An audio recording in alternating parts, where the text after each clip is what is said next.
Halo, apa kabar? Saatnya Anda menyimak berita Semarang bersama saya Freddy Cahya. Sejumlah berita menarik akan kami sajikan untuk Anda. Berikut 3 berita utama hari ini. 2 hari jelang perayaan Natal, arus mudik kendaraan berplat luar kota mulai memasuki wilayah Jawa Tengah. Diduga mengalami serangan jantung, seorang Kapolsek di Kabupaten Tegal meninggal dunia saat apel siaga Candi Lilin 2022. Pernak-pernik Natal diburu warga pada pedagang kebanjiran rezeki.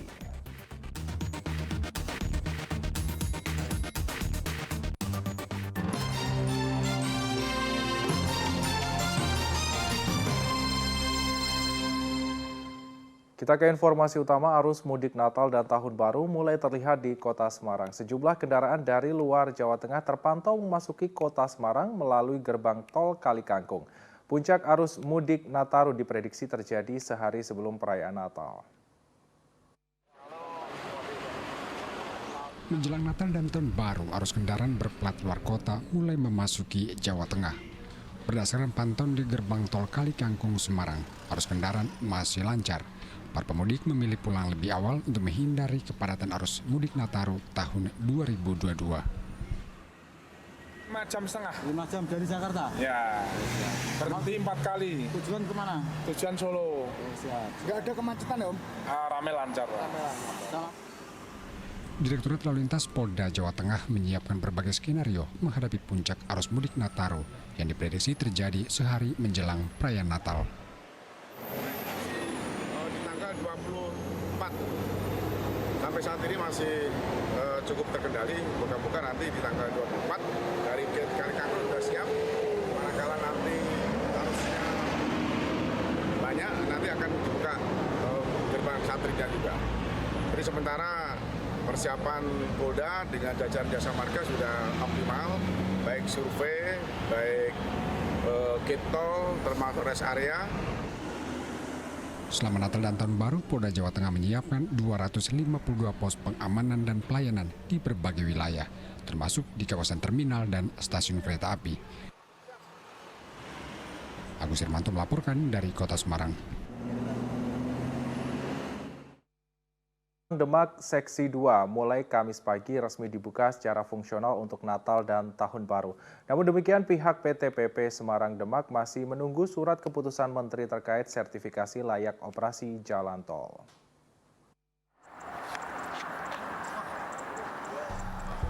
Tol Semarang-Demak Seksi 2 akhirnya dibuka untuk operasional Natal dan Tahun Baru. Saat ini belum ada pengenaan tarif tol hingga 2 Januari 2023. Humas PT PP Semarang mengatakan tol Semarang-Demak Seksi 2 dibuka fungsional dan masih gratis. Hal ini juga sambil menunggu surat keputusan terkait sertifikasi layak operasi jalan. Operasional jalan tol Semarang-Demak hari ini tanggal 22 Desember sampai dengan 2 Desember itu adalah fungsional untuk Natal dan Tahun Baru. Jadi kita buka untuk Natal dan Tahun Baru sampai dengan 2 Desember sambil kita menunggu SK dari Menteri mengenai sertifikasi layak operasi kita.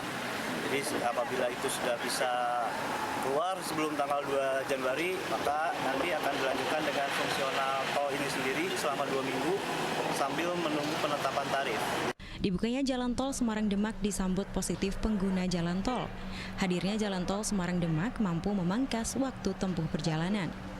Lebih cepat sih untuk perjalanannya. Terbantu nggak Pak? Berapa menit Pak tadi perjalanannya Pak? Perjalanan kita masih pakai kartu tol. Jadi Tol Semarang-Demak Seksi 2 membentang dari Kecamatan Sayung hingga Jalan Lingkar Demak sepanjang 16 km. Nantinya jika sudah diresmikan pemerintah, tarif tol diprediksi sekitar 16 hingga Rp20.000. Taufani udah melaporkan dari Kabupaten Demak. Jelang Natal dan Tahun Baru, petugas gabungan menggelar pengecekan kelayakan bus di Terminal Purwodadi, Grobogan Kamis pagi. Pengecekan meliputi administrasi dan fisik bus serta kondisi kesehatan sopir. Seluruh bus di Terminal Purwodadi Kabupaten Grobogan dicek petugas. Mereka mengecek kelayakan bus sebelum mengangkut penumpang. Administrasi kelengkapan surat hingga fisik dan fungsi komponen bus dicek satu persatu. Bahkan alat pemecah kaca bus dalam kondisi darurat juga dicek. Setelah dinyatakan layak jalan, sopir boleh melanjutkan perjalanan. Pemeriksaan kita utamakan pada unsur teknis dan administrasi. Untuk unsur administrasi kita tekankan pada masa berlaku KIR serta trayek. Kita pastikan semuanya dalam keadaan hidup. Kemudian untuk unsur teknis kita dari lampu-lampu, dari ban, kita pastikan semuanya dalam keadaan oke. Selain mengecek kondisi bus dan kelengkapan surat, sopir dan kernet bus juga jalani tes kesehatan. Pengecekan meliputi pemeriksaan fisik, gula darah, dan narkotika. Jika ditemukan sopir yang kurang sehat, harus diganti dengan sopir lain. Tentunya rekomendasi akan dikeluarkan oleh tim, yaitu yang sudah saya sebutkan tadi, apakah layak jalan atau tidak. Apabila tidak, tentunya akan diberikan rekomendasi, terutama dikeluarkan oleh Dinas Perhubungan untuk diganti pengemudi. Kegiatan dari Dinas Perhubungan dan Dinas Kesehatan Provinsi Jawa Tengah ini juga berlangsung di Terminal Banyumas, Wonogiri, dan Tirtonadi. Pemeriksaan secara berkala bertujuan untuk menjaga keselamatan warga yang hendak melakukan perjalanan di masa libur Natal dan Tahun Baru. Arif Nur melaporkan dari Kabupaten Grobogan.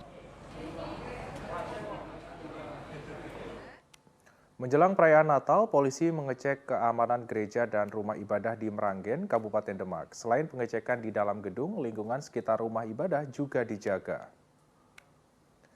Pengecekan diawali dari Gereja Baptis Indonesia Meranggen di Desa Bandung Rejo pada Rabu kemarin. Nantinya akan ada 16 polisi yang bersiaga di pos pengamanan di depan gereja saat perayaan malam Natal dan Natal. Selain pengamanan dalam rumah ibadah, polisi juga berpatroli di sekitar lingkungan gedung ibadah. Nantinya sebelum 2 jam ibadah dimulai, polisi telah bersiaga di sekitaran rumah ibadah.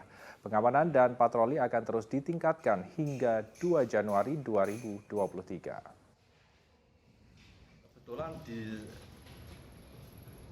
GBI ini berdekatan dengan gereja GKJ, sehingga kita ambil penempatan pos di depan GBI ini kebetulan memang lokasi yang menurut kami setelah kita lihat di sekitar GBI maupun sekitar GKJ yang memungkinkan untuk pendirian pos berada di depan GBI.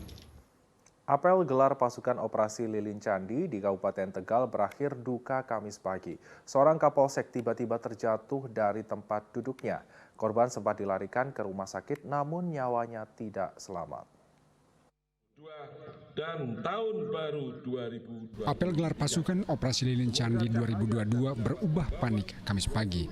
Salah satu peserta yang merupakan Kapolsek Slawi, AKP Suratman, tiba-tiba jatuh pingsan dari kursi duduknya. Gabungan yang ditempatkan pada 1.845 pos pengamanan, 695 pos pelayanan. Petugas bergegas mengevakuasi korban ke Rumah Sakit Dr. Suselo Slawi untuk mendapat pertolongan. Namun nyawa korban tidak selamat. Diduga korban meninggal karena mengalami serangan jantung akibat kelelahan. Meski demikian, apel tetap berlangsung hingga selesai. Apel menyiapkan petugas gabungan untuk mengamankan perayaan Natal dan Tahun Baru, termasuk mengurai titik kemacetan di arus mudik Nataru. Walaupun COVID-19 terkendali, namun tetap prokes diutamakan. Yang kedua adalah pastikan bahwa lalu lintas jalan betul-betul sudah disiapkan. Deteksi dini sangat penting untuk pengamanan. Usai apel, seluruh peserta menggelar doa bersama untuk keselamatan arwah AKP Suratman. Kuncur Wijayanto melaporkan dari Kabupaten Tegal.